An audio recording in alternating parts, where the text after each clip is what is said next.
घर को गले दिन जी खुशी लगे आसले दिन से खुशी लगे ना। Hello cuties welcome to my mini blog. तो आज सका उठू उठू मु बाहर जाइली भुवनेश्वर को आसपाई रिटर्न एंड गोलूर मुँह देखिए आप बुझी ही पारे कि से केते दुखी थिला। मो मम्मी करते आज परा ताकू खाईदी मु बाहरी जाइली।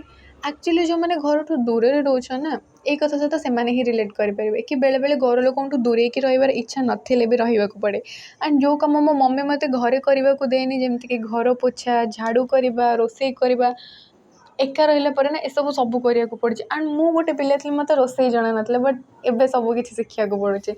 आउ जो मैंने भावुं ना कि अलग रूम नहीं कि रहीगले आपको फ्रीडम मिल जाव आप जहाँ चाहिए से करेंगे।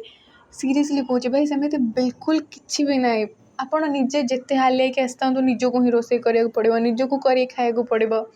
एंड ये भितर आम पराटा और चिली सोया भी हो जाता ताकू मु खाई मु करदे मो दिन आज and so bye bye good night.